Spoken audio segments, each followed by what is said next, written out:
But I mean, how much is like having Ohtani, obviously, like financially, what he's done for the club and with deferrals? Like, how much has it changed what you guys are able to do this time of the year? Not only like this year, but as you look out over the next few, like, has the financial realities of what's capable for you guys changed?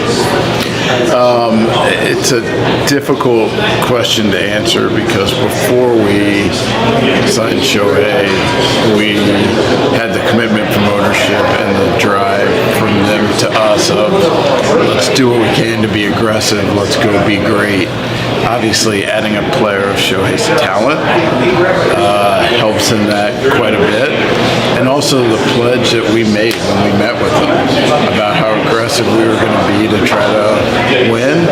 You know, we feel some responsibility and obligation to fulfill that. But I think no matter what, our mindset was let's be aggressive to add to the core that we had. But fortunately, we don't have to spend much time thinking about that alternate reality of not having Shohei. But, you know, again, just that pledge and commitment we made to him, we take it seriously. Even with like the other guys and like this deal, how much does the deferred money just kind of help make all these things fit for what you guys are trying to do? I mean, it's just a lever. We've talked about this. We've done deals recently that don't have it. We've done deals that do. In a negotiation, I think it's always challenging. And so you're looking to any lever you possibly can to help get to a point where there is overlap. You know, there are times where that deal lines up in a more straightforward way. There's times where it's less straightforward. And so including deferrals helps as a lever to, you know, find that overlap, and it's been a useful tool for us. And, you know, but we have no hard and fast rule. We just like to get deals done.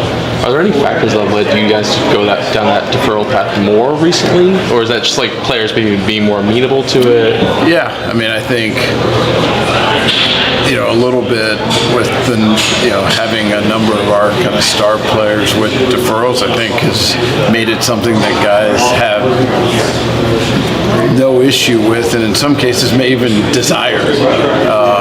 It's hard to say. We haven't dug too much on it, but at times where we've gotten to a little bit of an impasse on a deal, and either their side's brought it up or us, at times it's really helped, you know, provide, you know, help close that last mile. Why is it not a handicap for the 2035 team to have $100 million owed guys who want to play?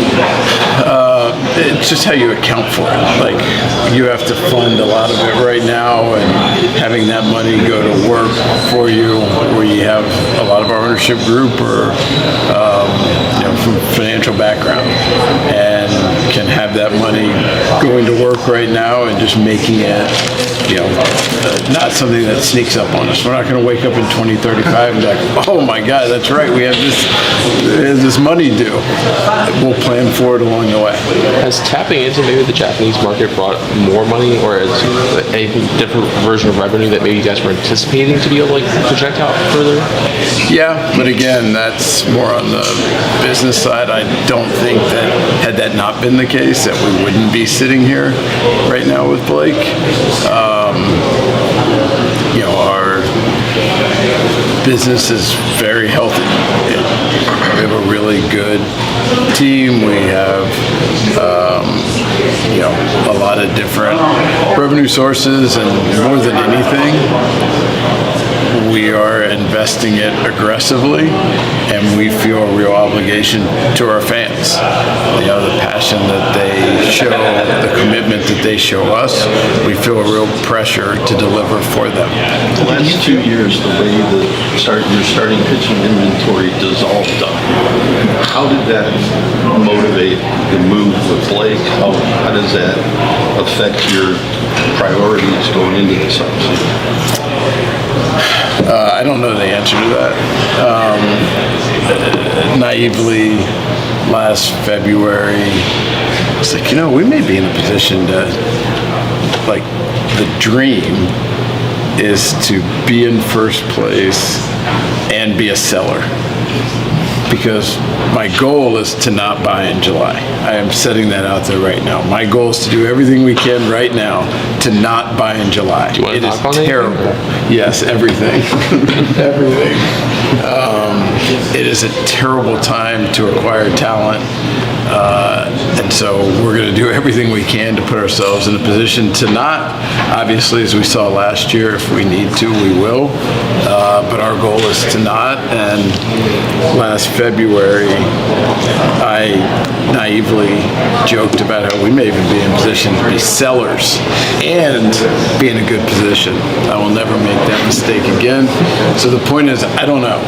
And we're going to spend a lot of time on our pitching and injuries and just trying to wrap our arms around it more. It's obviously a big problem in the industry.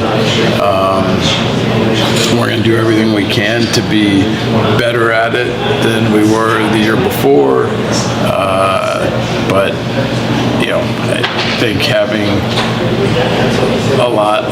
depth and starting pitching is never a bad thing. There's no such thing as too much pitching. We learned that last year. Andrew, do you feel like you're able to operate at a just sort of a higher financial level than you had before at this point? Just coming off the World Series with the revenue generated from Shohei Ohtani and his brand, do you feel like you're able to do things at this point in the trajectory that you weren't able to do just like a couple of years ago? Yeah, I think the level, the commitment from our ownership group from the minute I got here has been incredible, and it really has. And it's something that in every meeting, in every conversation, in every text message, it has always been erring on the side of being aggressive. It has always been, hey, let's go, let's push, let's get better. But yeah, I think it's with the position we're in right now and the success we've had, it puts us in a position to be even more aggressive. And it's about doing everything we can to maintain. We've talked about this a lot. There are a lot of large revenue teams who have had a run of success and then fallen off a cliff and taken years and years to build back. And it's why the keeping one eye on the present, one eye on the future is so important. And so, through all of that, for us to maintain a high ranking with our farm system and have the depth of talent that we have in our farm system that we had to pull from a lot last year with all the injuries, and whether it's drawing from it to help supplement our major league team, whether it's trading it to acquire major league players, it's incredibly important. And so for us, while being more aggressive in the near term, it's still keeping a mindful, watchful eye of the out years for us to be able to maintain this for as far as we can see out. Andrew, you heard a lot about the free agents you're meeting with, have interest with, signing Blake. How does that affect your own free agents internally? Hirsch, Walker Buehler, Jack, Teo, Kike, Blake, there's a lot of those guys. Where are you at? Yeah, we've had different conversations with our own guys, and from our standpoint, throughout it, the only thing we can control is being honest and having conversations with those guys. We have a lot of respect for them. They put themselves in this position. They deserve the right to figure out what's best for them and their family. And the only thing we can control is being honest. And so from our standpoint, stepping away from specific free agents, we're still focused on what we can do to get better and to improve our chances of winning a World Series in 2025. And we'll continue to talk through trade stuff and free agents and figure out what potentially lines up. You kind of alluded to it up there, but how difficult is it to repeat, and what can you take from maybe that offseason before 21 and through how 21 played out that maybe you can pull into this offseason? Yeah, I think it's really difficult to win. So you start there, and then you can get a sense of how difficult it is to repeat. But the only thing more difficult than winning is repeating. And for us, there are a couple different reasons behind that. One is potentially some level of complacency that comes from that, and I just don't think that's a gear that our guys have.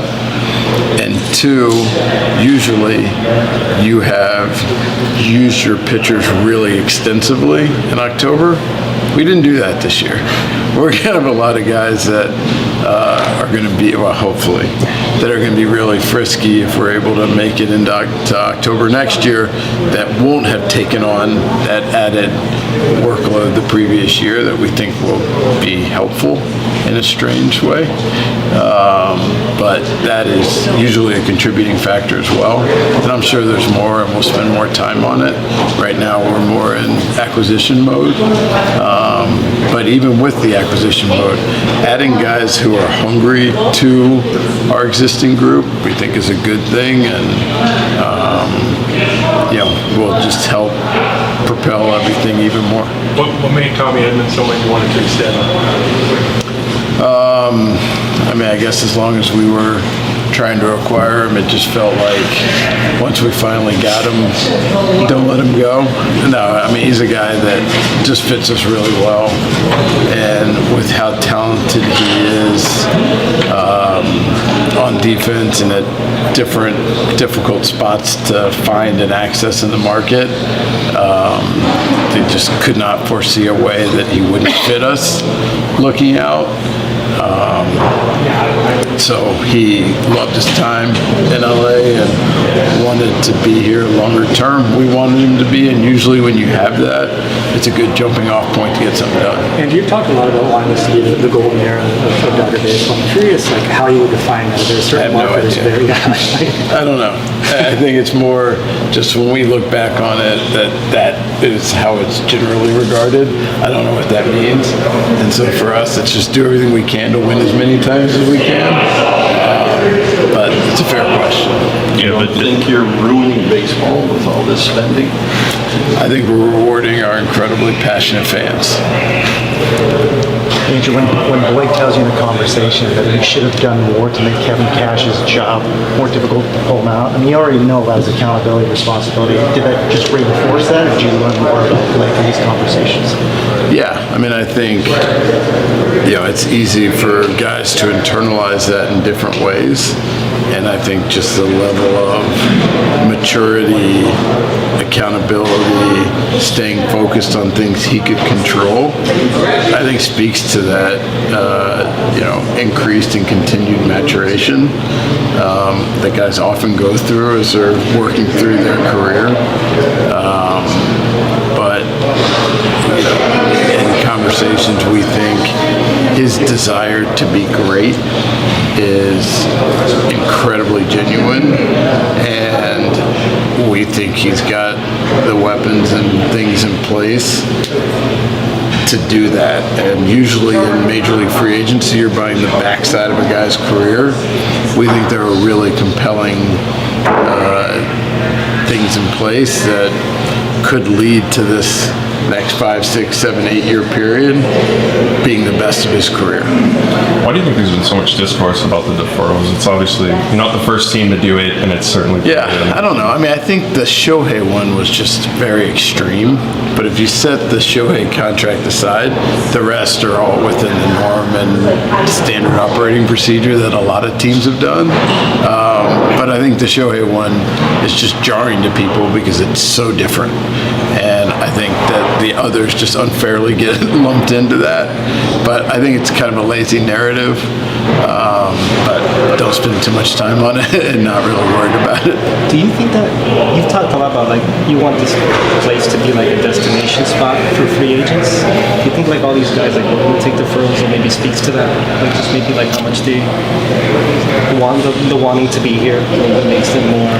Yeah, it's hard to say because what their alternatives were and whether it was less, then it's not as relevant. Other situations were more, then I think it speaks to it. I don't know about that specifically, but just in conversation, I think it's a real thing. Talking to our internal free agents, many of whom have expressed, hey, ideally we want to stay. and talking to free agents from other teams who said, hey, it'd be great to play for the Dodgers. Blake touched on it on the dais.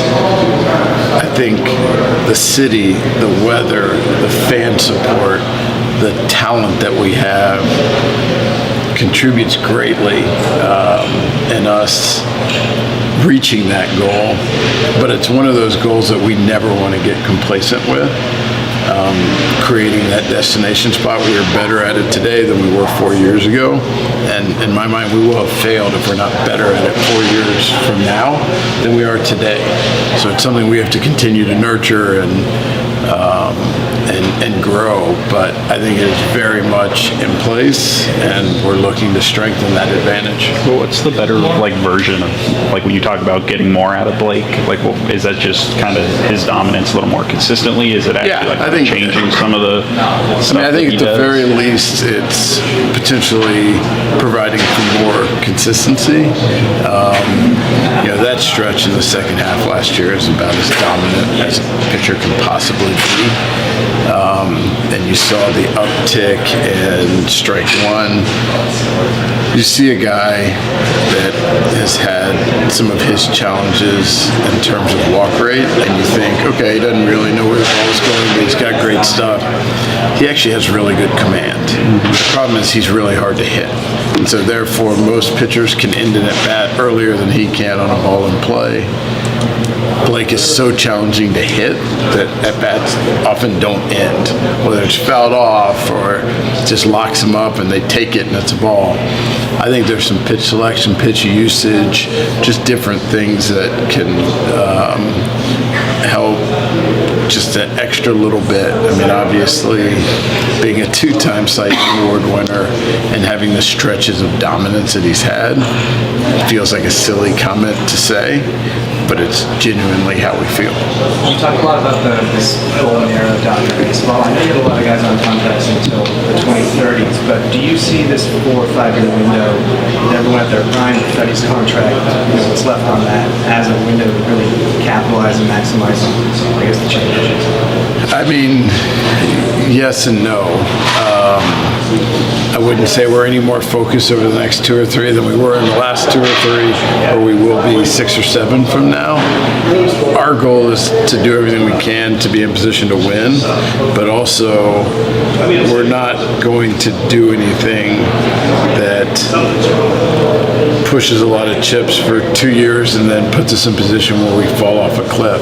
So it's balancing the timing of contracts and talent and our farm system and what our needs are, all of that there are certain things we haven't done because what it would potentially mean in terms of blocking something or locking something up, that it's a balancing act in terms of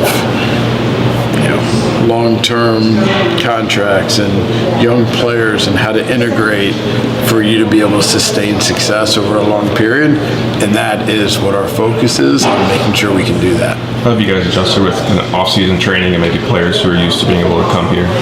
Yeah, it's been a huge advantage for us in years past, having our players here, minor league players, big league players, training here, our chefs making breakfast and lunch, obviously the weather being perfect. It's been a challenge this winter, and making the most of it. We feel like it will be worth it in the end, but certainly a challenging offseason. Dodgers consider Blockbuster trade to strengthen their bullpen. Will they land MLB's best closer? Hello, Dodger Nation. We're in the middle of an electrifying offseason, and the Dodgers have already made waves by signing 2-time Cy Young winner Blake Snell. But even with a star-studded roster, do you think this team is complete? Now, imagine a scenario where the Dodgers become virtually unbeatable. That's exactly what this latest rumor is about, a potential trade to bring the best closer in baseball, Emmanuel Clase, straight from the Cleveland Guardians. But before diving into all the details, tell me, should the Dodgers go all in for another superstar or stick with the current bullpen? Let me know your thoughts in the comments, and stay with me until the end because this story is heating up. A game changer in the making. If you're not familiar with Emmanuel Clase, let me fill you in. He's a three-time All-Star, led the American League in saves, 47, last season, and posted historic numbers with a 0.61 ERA and a 0.659 WHIP. On top of that, he finished third in the Cy Young voting and 11th in MVP voting. Clase's devastating cutter, holding opponents to a .150 batting average, made him the most dominant reliever of 2024. So, why would the Cleveland Guardians even consider trading a player of this caliber? It's simple: market value. Clase is under contract through 2029, but the Guardians might struggle to extend him further. With a bullpen filled with young, promising talent, they could capitalize on Clase's peak trade value now. The Dodgers' proposed offer. Here's where it gets interesting. To acquire Clase, the Dodgers would need to part with two rising stars. Andy Pages, a young outfielder who shined as a rookie in 2024, hitting 13 home runs and showcasing one of the strongest arms in MLB. He'd immediately slot into the Guardians' outfield. Dalton Rushing, the Dodgers' top prospect and MLB Pipeline's number 39 prospect overall. A versatile catcher with serious offensive potential, Rushing can also play in the outfield. This trade may seem risky, but think about the immediate impact of adding Clase to the bullpen. With him locking down games, the Dodgers wouldn't just improve late-inning defense, they'd position themselves as one of the most dominant teams in recent MLB history. Is it worth it? Now it's your turn. Fans, should the Dodgers prioritize the future or go all in to dominate now? Is Clase the missing piece to solidify a dynasty? Share your thoughts in the comments. If you think this analysis is worth discussing, spread the word by sharing it with your friends on social media. And don't forget to subscribe to the channel to stay updated on all the hottest rumors and off-season moves. Go Dodgers!